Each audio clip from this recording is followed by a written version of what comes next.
நீங்க மாசம் 45,000 ரூபாய்க்கு மேல சம்பாதிக்கிறீங்களா அப்படின்னா நம்ம ஜி ஆட்சியில அதானி அம்பானி மாதிரி பணக்காரங்களோட நீங்க அதிகமா வரி கட்டுறீங்கன்னு அர்த்தம். என்ன அதிர்ச்சியா இருக்கா?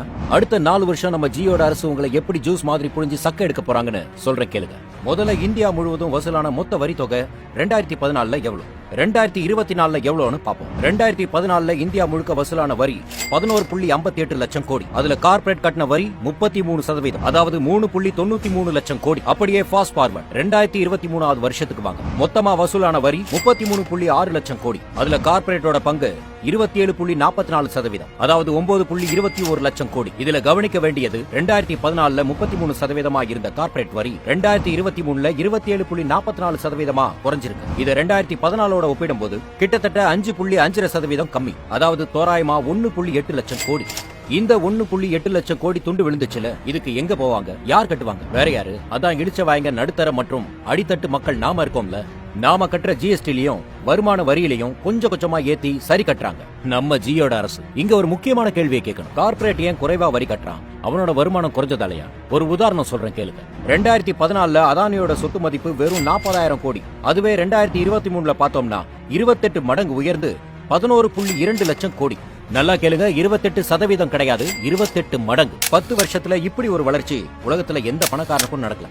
நம்ம ஜியோட அடுத்த ஸ்பான்சர்ஸ் ரிலையன்ஸ்க்கு வருவோம். 2014ல 22.500 கோடியா இருந்த ரிலையன்ஸ் நிறுவனத்தோட லாபம் 2023ல 73.670 கோடியா மாறி இருக்கு. அதாவது கிட்டத்தட்ட லாபம் மட்டும் 3 மடங்கு அதிகமாயிருக்கு. அதோட விளைவு ஏசியாவிலேயே அதிக பணக்காரர்கள் இருக்கிற நகரமா மும்பை மாறி இருக்கு. இந்த பணக்கார ஏழைகள் இவ்வளவு சம்பாதிக்கிறதுக்காக தான் நம்மளோட ஜிஎஸ்டியும் நம்மளோட வருமான வரியும் அதிகமாயிருக்கு. இதோட விளைவு உலகத்திலேயே எக்கனாமிக் இன்இக்வாலிட்டி, அதாவது பொருளாதார சமமின்மை அதிகமுள்ள நாடா இந்தியா மாறி இருக்கு. எங்க எல்லாரும் ஒரு தடவை ஜோரா கைத்தட்டி பாரத் மாதா கி ஜெய்னு சொல்லுங்க பார்க்கலாம். அது சரி, இத ஜி எப்படி சாதிச்சார்? ஒரே ஒரு சட்ட திருத்தம் தான் 2019ல கொண்டு வந்தார்.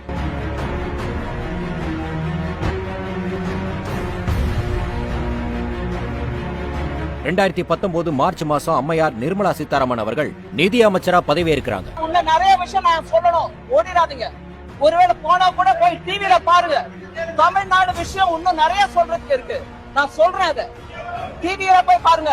பொதுவாவே இறக்க குணம் அதிகம் கொண்ட நிர்மலா சீதாராமன் கார்ப்பரேட் பண்ற கஷ்டத்தை பார்த்து கார்ப்பரேட் வரி விகிதத்துல 2 சின்ன மாறுதல்களை கொண்டு வராங்க. அதிக வரி கட்டிய அதானியும் அம்பானியும் கஷ்டப்படக்கூடாதுன்னு 30% இருந்த கார்ப்பரேட் வரிய வெறும் 22% குறைக்கிறாங்க. கார்ப்பரேட்டுகள் புதிய நிறுவனம் தொடங்கி அதுல லாபம் வந்துச்சுன்னா அவங்க கட்ட வேண்டிய வரி 22% கூட கிடையாது, வெறும் 15% மட்டும்தான். இப்ப புரியுதா உலகத்திலேயே அதிக பணக்காரர்கள் இருக்கிற நகரமா மும்பை எப்படி மாறுச்சுன்னு?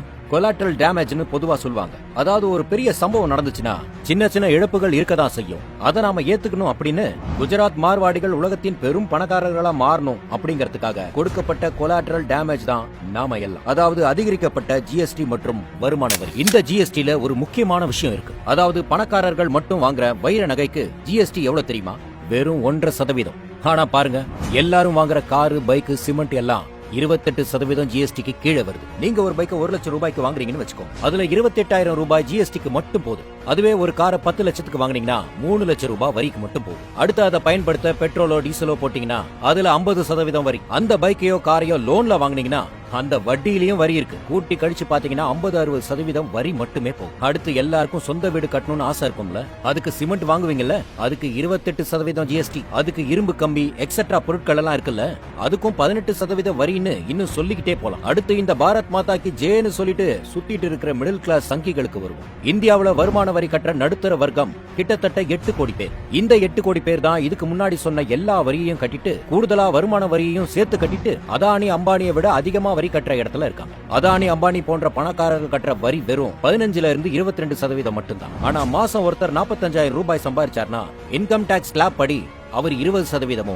அதுவே மாசம் 80,000க்கு மேல சம்பாதிச்சாங்கன்னா 30% வரி கட்டணும். அதாவது நம்ம ஜியை பொறுத்த வரைக்கும் நீங்க அதானி அம்பானியை விட அதிகமா சம்பாதிக்கிறீங்கன்னு அர்த்தம். நல்லா யோசிச்சு பாருங்க, மாசம் 90,000 சம்பளம் வாங்குறீங்க, அதுல 30% வருமான வரி. ஒரு கார் உங்களுக்கு இருக்கு, அதுக்கு 28% ஜிஎஸ்டி. அதுக்கு டெய்லி பெட்ரோல் போடுறீங்க, அதுக்கு 50% ஜிஎஸ்டி. அந்த காரை லோன்ல வாங்குறீங்க, அதுக்காக அந்த நிறுவனம் கட்டுற 20% வரியும் உங்க வட்டியில தான் வரும். அடுத்ததா வீடு கட்டுறீங்க, சிமெண்ட் 28% ஜிஎஸ்டி, இரும்பு கம்பி 18% ஜிஎஸ்டி, எலக்ட்ரானிக்ஸ் 18%, வீட்டு லோன்ல மட்டுமே 20% பேங்காரன் வரியா கட்டுவான். என்ன தலை சுத்துதா? கடந்த 10 வருஷத்துல பாரத் மாதா கி ஜெய்னு எல்லாரையும் சொல்ல வச்சு இப்படிதான் நம்ம ஜி விபூதி அடிச்சிட்டு இருக்காரு. எனக்கு என்னமோ பாரத் மாதா கி ஜெயில பாரத்ங்கிறது ஏதோ மார்வாடியோ இல்ல கார்ப்பரேட்டா இருப்பானோன்னு தோணுது. ஏன்னா மொத்த பணமும் கார்ப்பரேட்டுக்கும் மார்வாடிக்கும் மட்டும் தான் போகுது. கண்டிப்பா அந்த பாரத் மாதா நமக்கு என்னமோ அம்மாவா இருக்க முடியாது. ஏன்னா எந்த அம்மாவாதும் தான் பிள்ளைக்கே இப்படி வஞ்சகமா சூழ்ச்சி செய்யுமா? மக்களே முழிச்சுக்கோங்க. இந்த 2024 தேர்தல்ல இந்த மார்வாடி கார்ப்பரேட் பாரத மாதாவை நம்ம அம்மானு தலையில கட்ட முயற்சி செய்கிற இந்த பிஜேபிக்கு மட்டும் ஓட்டு போட்டுறாதீங்க.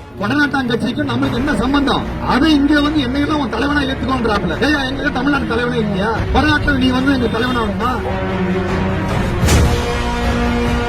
வீழட்டும் பாஜக, வெல்லட்டும் தமிழ்நாடு.